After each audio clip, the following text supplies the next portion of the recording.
أما بعد قال الله تبارك وتعالى في القرآن المجيد أعوذ بالله من الشيطان الرجيم بسم الله الرحمن الرحيم لنت لهم ولو كنت فظا غليظ القلب لنت لهم ولو كنت فظا غليظ القلب لانفضوا من حولك فاعف عنهم واستغفر لهم وشاورهم في الأمر صدق الله العظيم. محترم حاضرین، آج کے اس پروگرام کے صدر محترم جناب مفتی محمد ارشد صاحب، دیگر حضرات علماء کرام جو جمعیت کے ذمہ داران ہیں، اور مدعو علماء کرام مدارس مکاتب کے ذمہ داران، ہماری اس بستی کے رہنے والے تمام معززین مصلیان کرام، سننے والے، آپ سبھی حضرات اس وقت اللہ کے فضل سے، کرم سے، اس کے احسان سے، اور میں بھی آپ کے ساتھ یہاں اللہ کے گھر میں اس لیے بیٹھا ہوں کہ رسول اللہ صلی اللہ علیہ وسلم کی باتیں ہوں گی، ہم انہیں سنیں گے اور انشاءاللہ یہاں سے عمل کی نیت کر کے لے کے جائیں گے۔ اللہ تعالیٰ ہم سب کو عمل کی توفیق عطا فرمائے۔ جمعیت علماء کے یہ پروگرام اصلاح معاشرہ کے نام سے پورے ملک میں الحمدللہ ایک تحریک کی شکل میں چل رہے ہیں۔ مختلف جگہ جا جا کر لوگوں کے اندر بیداری تعلیمی اعتبار سے، تعمیری اعتبار سے، تربیتی اعتبار سے، اصلاحی اعتبار سے کی جا رہی ہے۔ اللہ تعالیٰ جمعیت کی ان فکروں کو بھی قبول فرمائے۔ اب سے تقریباً 1450 سال پہلے سارے نبیوں کے آخری نبی حضرت محمد مصطفیٰ صلی اللہ علیہ وسلم اس دنیا میں تشریف لائے،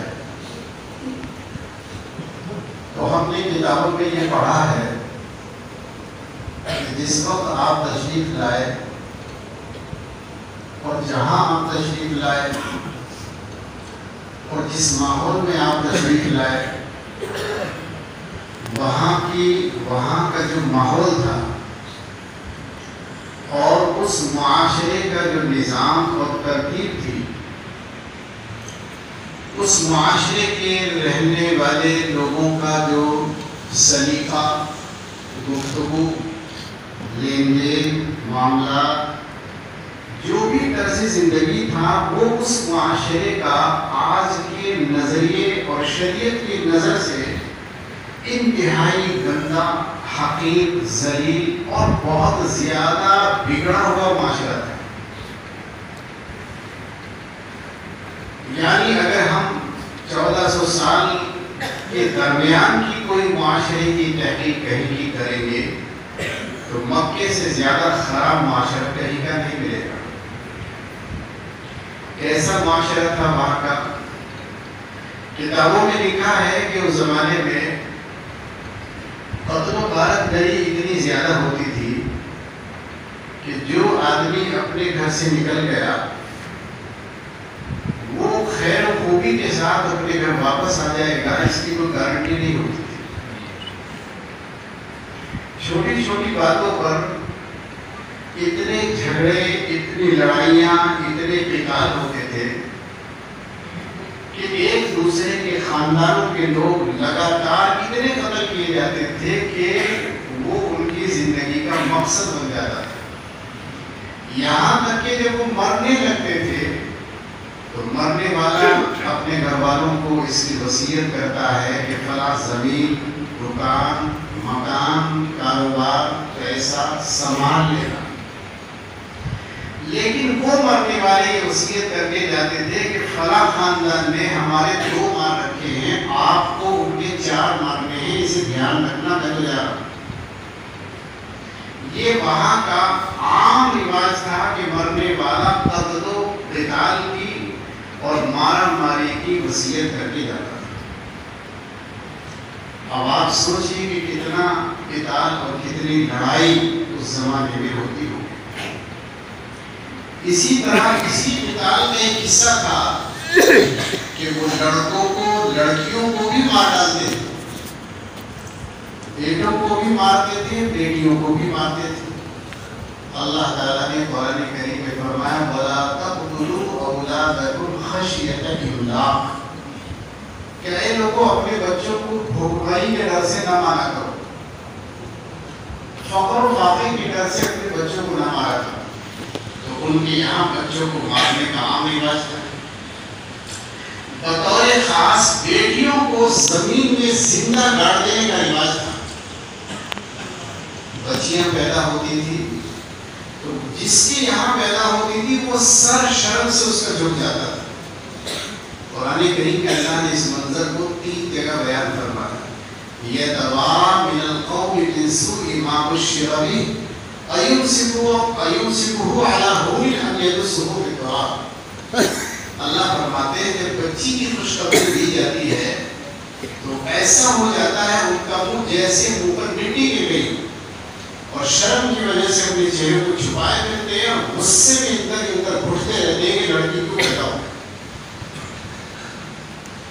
بیٹیاں پیدا ہوتی تھی بس گڑھا ہوتا زندہ ہی بغیر مرے ہی زمین میں دفن کر دیتے تھے۔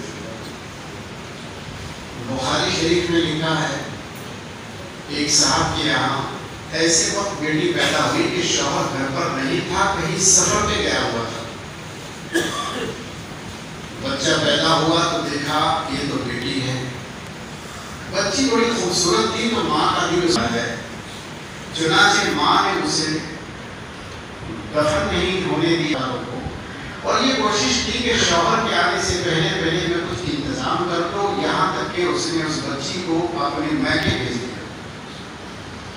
شوہر نے آ کر پوچھا کہ کیا ہوا؟ اس نے کہا بیٹا ہوا تھا، بیٹی ہوئی تھی تو وہ ہم نے دفن کر دیا۔ اچھا ٹھیک ہو گیا، بات ختم ہو گئی۔ کچھ زمانہ گزرنے کے بعد جب بچی بڑی ہو گئی تو ماں کا دل تڑپ رہا تھا بیٹی کو دیکھنے کے لیے، بیٹی کو گھر منگا دیا۔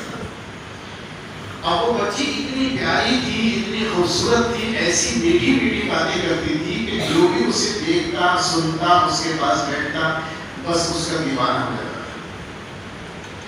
بچی گھر آئے تو اس عورت کا شوہر بھی گھر پہ تھا اور اس کا خیال نہیں تھا کہ یہ میری بیٹی ہے، تو کہنے لگا کہ یہ بچی کس کی ہے؟ بڑی پیاری بچی ہے، بڑی میٹھی میٹھی باتیں کرتی ہے۔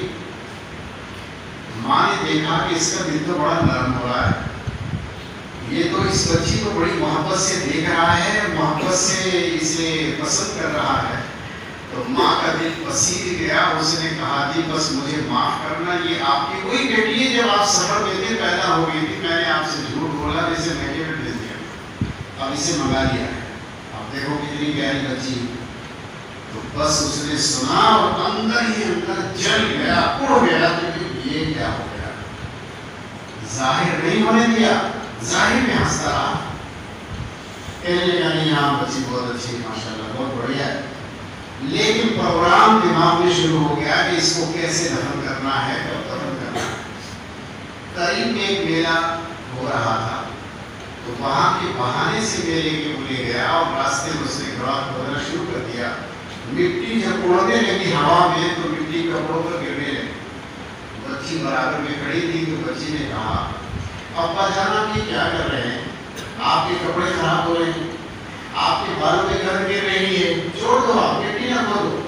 اب بچی کو کیا پتا کہ تیری ہی موت کا انتظام ہو رہا ہے۔ یہاں تک کہ لکھا ہے کہ وہ بچی قریب آئے باپ کے کپڑوں کو جھاڑنے لگی کہ وہ آپ کے اوپر مٹی گر رہی ہے، آپ کیا کر رہے ہیں؟ لیکن وہ دیوانہ اور کھوتا گیا گڑھا تیار کر کے بیٹی کو اپنے ہاتھوں سے پکڑ کر گڑھے میں اتار دیا اور مٹی ڈالنے شروع کر دی، پتھر ڈالنے شروع کر دی۔ وہ بچی چلانے لگی ابو آپ کیا کر رہے ہیں؟ آپ کے بھی کپڑے خراب ہوں گے، میرے بھی خراب ہو گئے، آپ نے یہ کیا کیا؟ بس وہ بچی تو بولتی رہی، یہاں تک کہ مٹی ڈالتے ڈالتے اس کا سر تک مٹی پہنچ گئی تو اوپر سے پتھر مار کر اس کا منہ بند کر دیا اور مٹی ڈال دفن کر دیا۔ اس زمانے کے معاشرے میں یہ بدقسمتی اور بدبختی کا کام ہوتا تھا۔ کھلا تھا، کسی کو کوئی اعتراض نہیں تھا، بلکہ بچیوں کو زندہ ہی زمین میں دفن کر کے وہ خوش ہوتے، ان کی روح تازہ ہو جاتی، خوش ہو جاتی۔ یہ حال تھا اس زمانے کے معاشرے کا۔ نمبر 3، اس زمانے میں اتنی شراب پی جاتی تھی، اتنی شراب پی جاتی تھی کہ ابھی تو اتنی شراب کا رواج نہیں ہے۔ کتابوں میں لکھا ہے کہ جس کے گھر میں 40 سال 50 سال پرانی شرابیں ہوتی تھی، اس آدمی کو بڑا آدمی سمجھا جاتا تھا اس زمانے میں، یہ تو جھوڑے آدمی ہے، بڑا آدمی۔ یہاں تک لکھا ہے کہ بچہ جب پیدا ہوتا تھا تو پیدا ہوتے ہی بچے کے منہ میں گھٹی بھی شراب کی دیتے تھے۔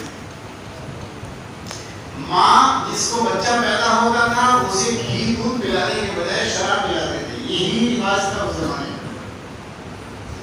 نمبر 4، اس زمانے میں زنا، اتنا زیادہ زنا ہوتا تھا، اتنا زیادہ زنا ہوتا تھا کہ لوگ جب زنا کرتے تھے اور بچہ پیٹ میں ٹھہر جاتا تھا حرام کا، تو اس زمانے کے لوگ اس سے شرمندہ نہیں ہوتے تھے کہ یہ حرام کا بچہ کیوں ٹھہر گیا، نہ وہ جس کا بچہ ہوتا تھا، نہ وہ جس کے پیٹ میں بچہ ہوتا تھا۔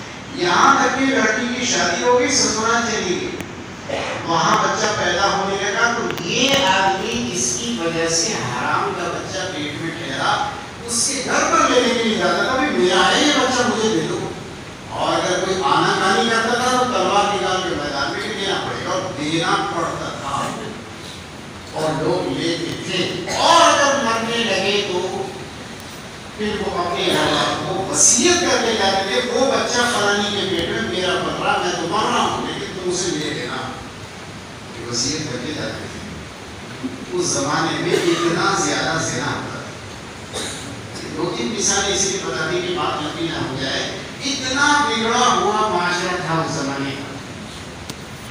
ایسے بگڑے ہوئے معاشرے میں اللہ تعالیٰ نے اپنے آخری رسول حضرت محمد مصطفیٰ صلی اللہ علیہ وسلم کو نبی اور پیغمبر بنا کر بھیج دیا، آپ جائیں اور ان لوگوں پہ کام کریں۔ رسول اللہ صلی اللہ علیہ وسلم تشریف لائے، آپ نے آنے کے بعد لوگوں کا جائزہ لیا، دیکھا کیا ہو رہا ہے۔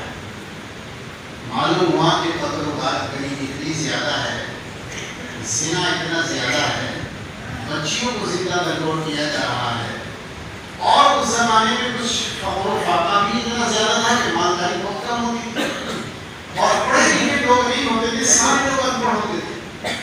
تو رسول اللہ صلی اللہ علیہ وسلم نے پہلے مکے والوں کی بھلائی، ان کی خیر خوبی، ان کی ترقی، ان کی کامیابی، ان کی شہرت، ان کی عزت کے پلان نہیں بنائے بڑے بڑے، ایک بہت گر کی بات بھول کر ان کو بتا دیں کہ اس پر عمل کر لو، ساری دنیا کے سر پر بیٹھ جاؤ گے، پوری دنیا میں آپ کی عزت ہوگی، آپ کے پاس مال آئے گا، شہرت آئے گی، ہم دولت اتنا زیادہ ہو جائے گا کہ تم رٹ کر بولو گے کہ کہاں رہتے ہیں، ساری دنیا تمہارے پیروں میں پڑ جائے گی۔ تو آپ نے ایک پلان دیا اس زمانے کے سارے انسانوں کو، جس نے مضبوط پکڑ لیا اس پلان اور منصوبے کو، تو ماشاءاللہ آج ان کے نام حدیث کی کتابوں میں لکھے ہوئے۔